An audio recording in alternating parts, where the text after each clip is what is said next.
Ați auzit vreodată de filmul Chucky? Unul din filmele mele preferate, unul clasic. Ei bine, crima de astăzi s-a inspirat după acest film.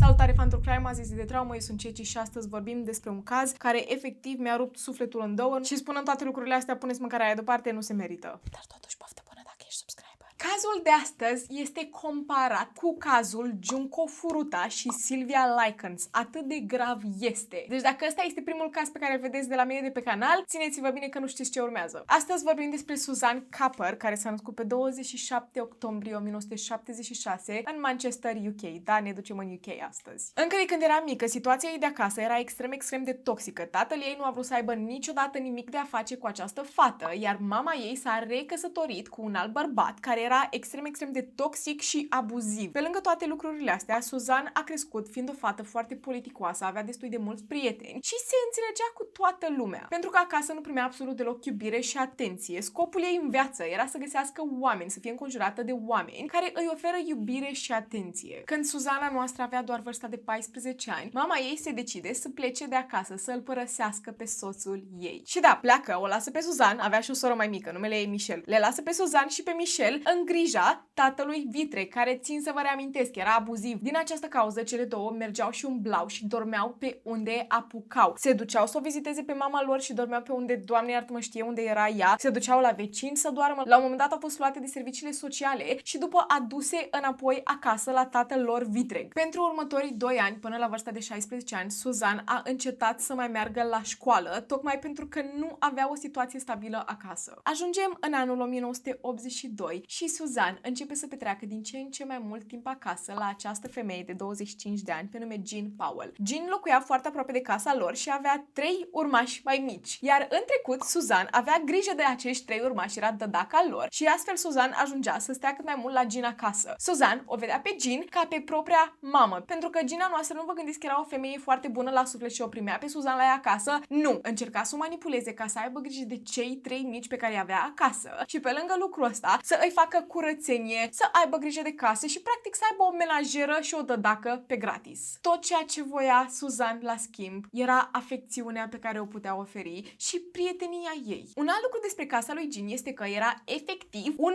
bordel, era o casă plină de criminali, oameni care consumau substanțe, veneau să vândă, veneau să consume, veneau să cumpere, era efectiv un bordel întreg și majoritatea lucrurilor pe care le avea în acea casă erau lucruri furate. Printre canapelele lor aveau și scaune de mașină care erau furate. Și pe lângă lucrurile astea puteți imagina că era o mizerie totală, era o cocină la ei înăuntru. Cu timpul, Jean a convins-o pe Suzanne să se lase de tot de școală și să se angajeze undeva. Să se angajeze ca menajeră, mai exact, să facă curățenie în casele altor oameni. Iar după ce făcea lucrul ăsta, îi lua toți banii pe care îi făcea. Pentru că această casă era ca un hotel pentru criminali, automat Suzanne a fost expusă la niște anturaje extrem de proaste. Vorbim despre o fată de 16 ani. Acolo ea a întâlnit următoarea psihopată a acestei povești. Numele ei este Bernadette, iar Bernadette are 23 de ani și este vecina lui Jean. Bernadette, la rândul ei, are 3 urmași. Și nu vă gândiți că ea era mult mai ok. Nu, era o femeie fără scrupule, era genul de femeie pe care când o vedeai treceai strada, pentru că efectiv nu voiai să vorbești cu ea. Era extrem de nepoliticoasă și țăfnoasă tot timpul. Și o chestie pe care n-am înțeles-o nici până acum, Bernadette cu cei 3 urmași s-au decis, cei 3 copii, ok? Cei 3 s-au decis să se mute la Jean acasă. Casa lui Jean nu era mult prea mare, aveau 2 dormitoare. Și Bernadette i-a luat pe cei 3, s-a mutat în casa lui Jean și stătea efectiv cu 6 copii și cele 2 și mai erau și alți 10 de oameni care veneau, intrau și ieșeau din casa aia ca la hotel. Să mai zic de faptul că erau substanțe ilegale peste tot și lucruri furate. Și lucruri pe care eu nu le înțeleg. Casa lui Bernadette încă era acolo, încă o deținea. Pur și simplu s-a decis să se mute în casa lui Jean ca să fie mai aproape de ea, pentru că erau cele mai bune prietene. Trebuie să mai introduc câțiva psihopați în această poveste, pentru că sunt 6 în total. Eu nu știu cum se adună 6 oameni să facă lucruri de genul. Abia pot să strâng 3 oameni să ne întâlnim la o masă în oraș. Avem așa, o să vă trec foarte ușor prin ei, pentru că nu vreau să vă confund prea mult cu tot ceea ce se întâmplă în cazul ăsta. Îl avem pe Glynn, care are 30 de ani și este fostul soț al lui Jean. El încă locuiește în acea casă. Nu știm de ce încă locuiește acolo, dar toți locuiesc în aceeași casă, în această casă, cu 2 dormitoare. Într-un dormitor dormeau cei 6 pe o saltea, cei 6 copilași. Deci, îl avem pe Glynn, 30 de ani, fostul soț al lui Jean. Clifford este un băiat de 17 ani și este fratele lui Jean. După îl avem pe Anthony, care are 16 ani și este iubitul lui Bernadette care are 23, da. Iar ultimul psihopat este Jeffrey. Jeffrey are 25 de ani. Nimic interesant despre el, nu este rudă cu nimeni, nu este iubitul nimănui, dar el are antecedente penale pentru că a furat bani de la mătușa lui în vârstă de 86 de ani cu dizabilități. Avem 6 oameni malefici. Acest caz îmi aduce aminte foarte mult de cazul lui Jennifer Dougherty. E la fel de teribil, nu vă panicați. De fapt, panicați-vă. Un alt lucru pe care eu sunt nevoită să vi-l spun este că toți cei 6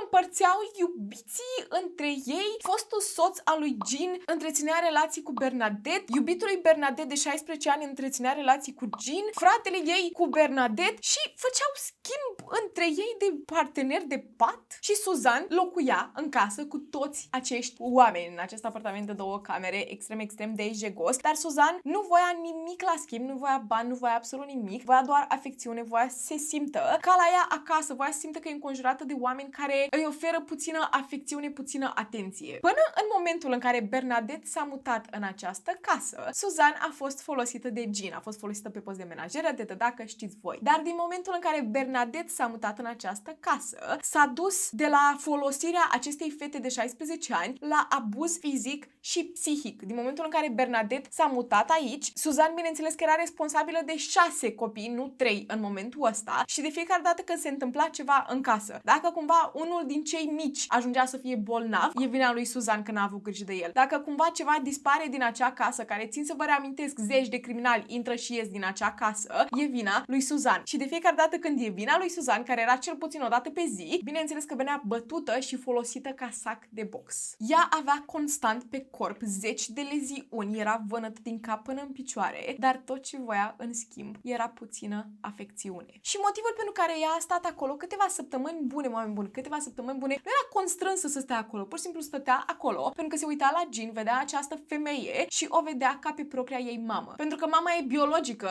a lăsat-o la greu și în momentul de față e undeva cu un iubit, cine știe pe unde. Într-un final, Suzanne realizează că nu poate sta în acea casă pentru mult timp, pentru că e plină de vânătăi din cap până în picioare, abia mai poate să meargă, o dor picioarele în continuu și se decide să se ducă la mama ei acasă, să îi bată la ușă și să o roage să o lase să stea peste noapte până găsește un loc unde poate să stea. Vorbim despre o fată de 16 ani. Se duce la mama ei acasă, îi bate la ușă, mama ei răspunde și ce să vedeți, locuia cu un nou iubit. A întrebat-o: mamă, pot să vin să stau aici în seara asta după găsesc eu un loc unde pot să merg? Iar mama ei i-a spus că nu poate să stea acolo pentru că noul ei iubit nu ar accepta așa ceva. Să se întoarcă peste câteva săptămâni, dar în seara aia nu poți să intri la mine în casă. Ce să cauți tu la mine acasă? Așa că a trimis-o de acolo și Suzanne a fost nevoită să se ducă la tatăl ei vitreg acasă. Tată vitreg, care țin să vă reamintesc abuziv. Ea ajunge să stea acolo pentru o săptămână, 2, e totul bine mersi momentan, doar că acasă la Jean este o mare mică problemă. Nu mai avem menajeră pe gratis, nu mai avem dădacă pe gratis și încă o învinovățeau pe Suzanne pentru orice lucru care se întâmpla în casă, chiar dacă Suzanne nu era acolo. La un moment dat le-a dispărut o geacă din cuier în timpul ăsta cât Suzanne nu era în casă și tot era vina lui Suzanne. Și un alt lucru foarte important care s-a întâmplat în acea casă, țineți minte că schimbau partenerii între ei? Da, 4 dintre ei au ajuns să aibă niște boli cu transmitere sexuală. Mai exact, această boală, nu știu neapărat cum se numește în română, știu că în engleză se numește crabs. Mai explicit să vă spun așa, sunt practic păduchi pubieni. Și normal că nu este vina lor că trăiesc în mizerie și își schimbă bărbații una cu cealaltă. Nu, este vina lui Suzanne. De ce nu se știe? Pentru că Suzanne n-a întreținut nicio relație cu niciunul din ei. Ei practic au spus că Suzanne este o fată foarte murdară și la un moment dat cineva a dormit pe salteaua pe care dormea ea. Și așa au luat acești păduchi. Nu așa funcționează, dar oamenii mei așa gândeau. Și acum, toți cei 4 au fost nevoiți să se tundă. Vă dați seama, să se tundă. Da, așa puteau să scape de păduchi. Asta e cea mai ușoară metodă de a scăpa de păduchi. Și au fost nevoiți să se tundă, să se radă, să scape de orice fir de păr de pe corp. Și asta pentru ei era o tortură. Adică cum să fiu eu nevoit să mă rad?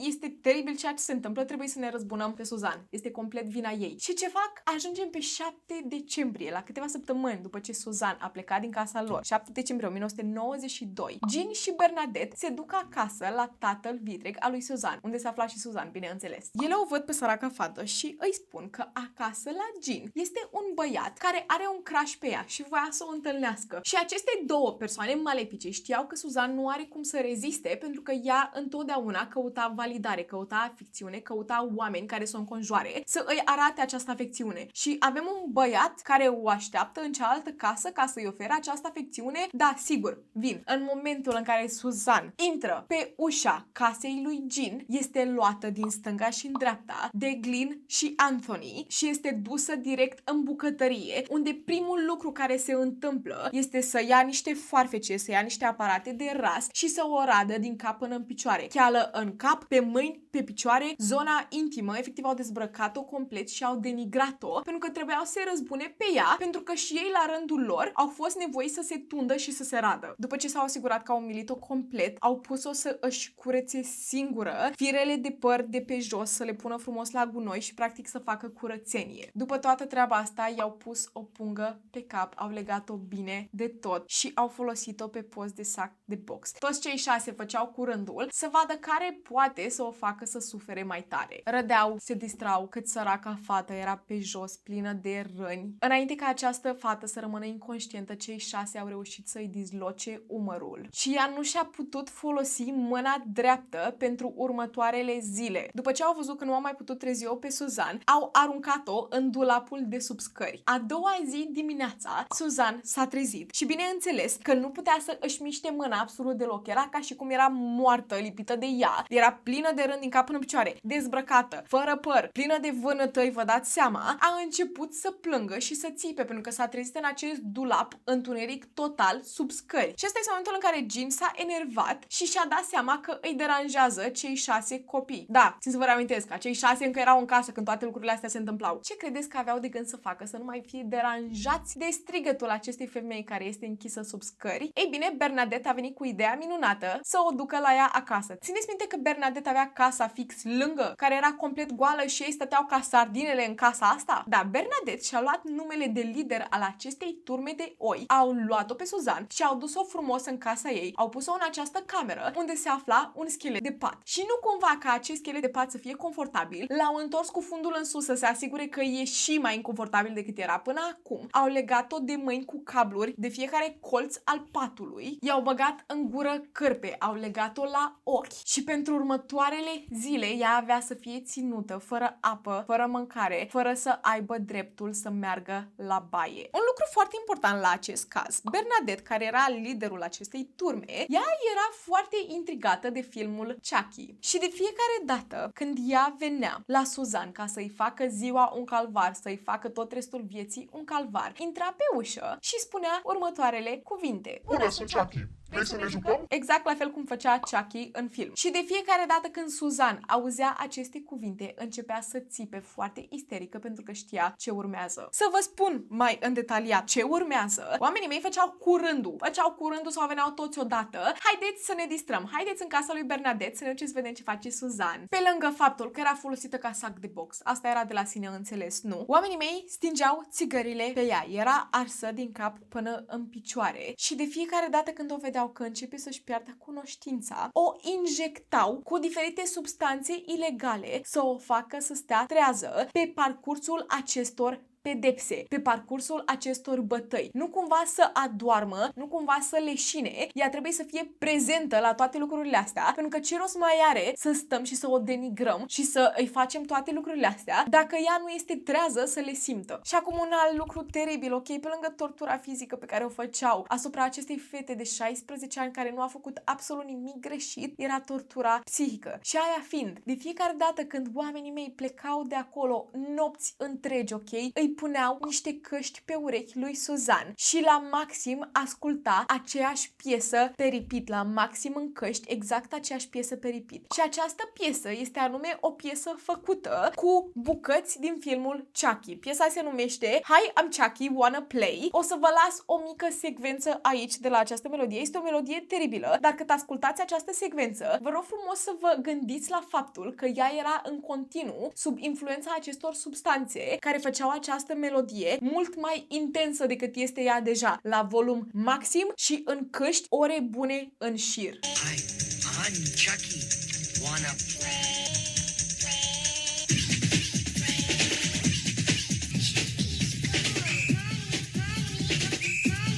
Vă las oricum linkul de la piesă să o ascultați dacă vreți. Oricum, la această piesă m-am uitat la comentarii și este plin doar de Suzan, de comentarii despre Suzan. Este teribil, este o melodie teribilă, dacă o piesă extrem, e urâtă, ok? E o piesă foarte urâtă. Și ce se întâmplă în următoarele zile? Ei bine, fratele lui Jean, cel de 17 ani, Clifford îl chema, da. Clifford s-a decis să se distreze și să ia un clește și să scoată dinte cu dinte din gura lui Suzan. Unul câte unul. A început cu cei doi din față. A reușit. L-a scos pe unul, l-a scos pe celălalt și când a ajuns la al treilea, nu a reușit să-i scoată dintele, dar a reușit să îi rupă jumătate și să îi lase nervul dintelui descoperit. Mă dor dinții numai cât mă gândesc. După a treia zi, au trecut 3 zile. Suzan, fără dinți, cheală din cap până în picioare, plină de fecale din cap până în picioare, plină de leziuni pe corp. Tot acel schelet de la pat era plin de propriile excremente. Oamenii s-au săturat, psihopații s-au săturat să stea în acel miros teribil, așa că au venit cu brilianta idee să umple cada din baie cu alcool sanitar, să o ia pe Suzan de mâini și de picioare, să o pună în cada plină cu alcool sanitar și să o spele cu o perie de sărmă. După aceste 3 zile în iad, introducem un alt personaj. Numele lui este David. David are 18 ani și este un prieten de-a lui Jean. Iar ce să vedeți, David venea foarte des la Bernadette acasă și într-o zi se decide să meargă la ea acasă să o viziteze. Intră în casă, aude aceste țipete de la etaj. La etaj erau Anthony și Clifford. Anthony și Clifford erau ceva de genul: vrei să te alături? Avem aici fata asta de 16 ani, o cam torturăm de 3 zile, dar poți să vii și tu să te distrezi. David, bineînțeles că a refuzat, dar Clifford și Anthony voiau să profite de ocazia că David era acolo și să plece puțin afară, să o lase pe Suzan singură și l-au rugat pe David să stea să se uite o leacă la Suzan, ca nu cumva să scape de acolo. Bine, nu prea avea nicio șansă să scape, oricum că era legată de mâini și de picioare. Clifford și Anthony pleacă de acasă, iar Suzan și David sunt în aceeași cameră. Suzan se uită la David și începe să îl implore să o lase să plece de acolo. Iar David știe că nu are cum să o lase pentru că este frică de consecințe. Este frică de acest grup de psihopați și își cere scuze, îi spune că nu poate să o lase să plece de acolo și în momentul în care Clifford și Anthony se întorc, David pleacă și nu anunță pe absolut nimeni. Nu sună la autorități, nu face absolut nimic. După 5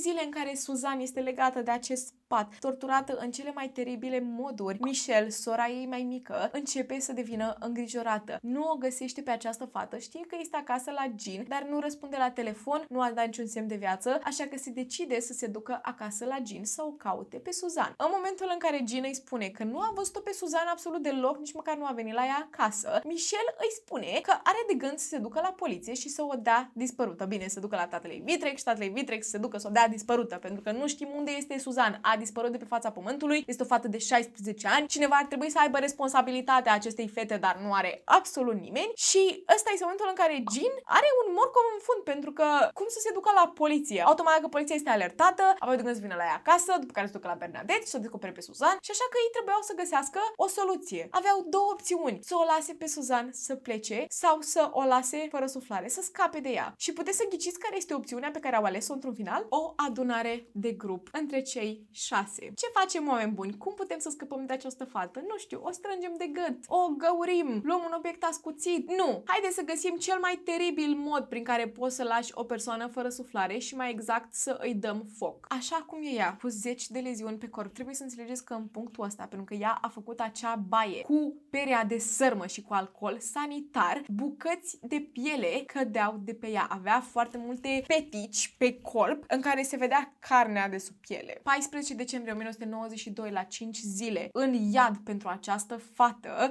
Jean, Bernadette, Anthony și Glynn se duc, o iau pe Suzan, o pun în această mașină furată, o pun în portbagaj, se urcă toți înăuntru, jumătate de oră, cântă și dansează și se opresc în această zonă rurală unde se afla și o prăpastie. Prăpastia nu era atât de mare, dar era destul încât dacă arunci o persoană de acolo, când ajunge jos, să nu mai fie conștientă. Au scos-o pe Suzan din mașină și au împins-o imediat pe această prăpastie în jos. Vă puteți da seama felul în care era această fată, era complet dezbrăcată și cei 4 s-au îndreptat frumos unde era ea. Bernadette avea la ea un bidon de benzină pe care l-a turnat peste Suzan, iar Glynn și Anthony au fost responsabili să îi dea foc. Lucru pe care l-au și făcut, bineînțeles. S-au chinuit puțin să-i dea foc, dar când erau convinși că a reușit să aprindă o flacără, s-au întors, s-au dus către mașină și au plecat, lăsând-o pe Suzan să ardă de vie. Ei erau ferm convinși că Suzan nu avea să supraviețuiască, dar ce nu știau ei era că săraca fată și-a dat ultima putere din ea încât să se rostogolească și să reușească să stingă acest foc. S-a tărât în sus pe această prăpastie și în momentul în care a ajuns la drum a leșinat. Nu la mult timp după asta, era 6 dimineața, un bărbat care se ducea către muncă a văzut-o pe această fată complet dezbrăcată. Era neagră din cap până în picioare, de la arsuri, de la leziuni, de la absolut tot, nici nu mai are rost să vă zic.